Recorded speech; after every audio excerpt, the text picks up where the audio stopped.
तेनालीराम की कहानियाँ। सुनहरा पौधा। तेनालीराम हर बार अपने दिमाग का इस्तेमाल करके ऐसा कुछ करते थे कि विजयनगर के महाराज कृष्णदेव दंग रह जाते थे। इस बार उन्होंने एक तरकीब से राज को अपने फैसले पर दोबारा विचार करने को मजबूर कर दिया। हुआ यूं कि एक बार राजा कृष्णदेव किसी काम के चलते कश्मीर चले गए। वहां उन्हें एक सुनहरे रंग का खिलने वाला फूल देखा। वो फूल महाराज को इतना पसंद आया कि वो अपने राज्य विजयनगर लौटते समय उसका एक पौधा अपने साथ लेकर आ गए। महल पहुंचते ही उन्होंने मली को बुलाया। मली के आते ही महाराज ने उससे कहा, देखो, इस पौधे को हमारे बगीचे में ऐसी जगह लगन की मैं इसे अपने कमरे से रोज देख सकूं। इसमें सुनहरे रंग के फूल खिलेंगे जो मुझे काफी पसंद हैं। इस पौधे का काफी ख्याल रखना। अगर इसे कुछ भी हुआ तो तुम्हें प्राणदंड भी मिल सकता है। मली ने सिर हिलते हुए राज से पौधा लिया और उनके कमरे से दिखने वाली जगह में उसे लग दिया। दिन रात मली उस फूल का खूब ख्याल रखता था। दिन जैसे ही बीतते गए उसमें सुनहरे फूल खिलने लगे। रोज राजा उठते ही सबसे पहले उसे देखते और फिर दरबार जाते थे। अगर किसी दिन राजा को महल से बाहर जाना पड़ता था तो उस फूल को न देख पाने के कारण उनका मन दुखी हो जाता था।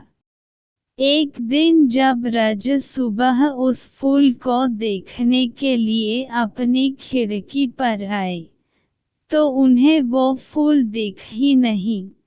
तभी उन्होंने मली को बुलवाया। महाराज ने मली से पूछा, वो पौधा कहाँ गया? मुझे उसके फूल क्यों दिख नहीं रहे हैं? जवाब में मली ने कहा, साहब, उसे कल शाम को मेरी बकरी खा गई। इस बात को सुनते ही उनका गुस्सा 7वें आसमान पर पहुंच गया। उन्होंने सीधे राजमली को 2 दिन बाद मौत की सजा सुनने का आदेश दे दिया। तभी वहां सैनिक आए और उसे जेल में डाल दिया। मली की पत्नी को जैसे ही इस बारे में पता चला, वो दरबार में राजा से फरियाद करने पहुंची। गुस्से में महाराज ने उसकी एक बात न सुनी। रोते रोते वो दरबार से जाने लगी। तभी एक व्यक्ति ने उसे तेनालीराम से मिलने की सलाह दी। रोते हुए मली की पत्नी ने तेनालीराम को अपने पति को मिली मौत की सजा और उस सुनहरे फूल के बारे में बताया।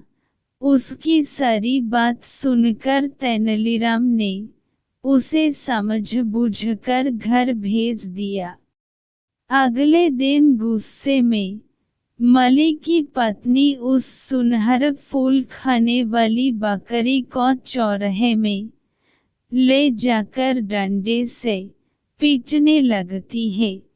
ऐसा करते करते बकरी अधमरी हो गई। विजयनगर राज्य में पशुओं के साथ इस तरह का व्यवहार करना मना था।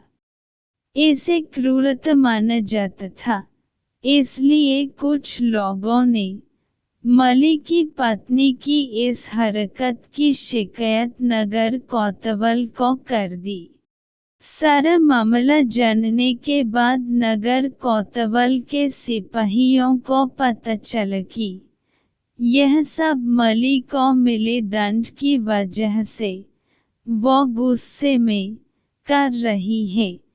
यह जानते ही सिपाही इस मामले को दरबार में लेकर गए।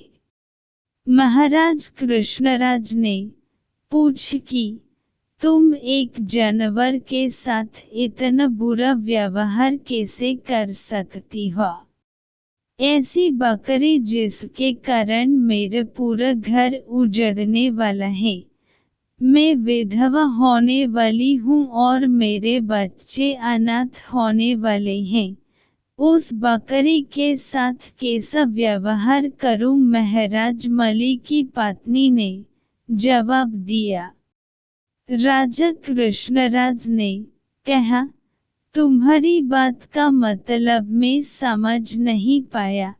ये बेजुबान जानवर तुम्हारा घर कैसे उजाड़ सकता है?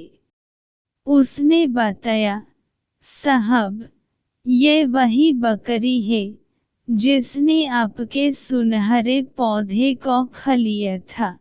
इसकी वजह से आपने मेरे पति को मौत की सजा सुन दी है। गलती तो इस बकरी की थी, लेकिन सजा मेरे पति को मिल रही है। सजा असल में इस बकरी को मिलनी चाहिए, इसलिए मैं इसे डंडे से पीट रही थी। अब महाराज को यह बात समझ आई कि गलती मली की नहीं, बल्कि बकरी की थी।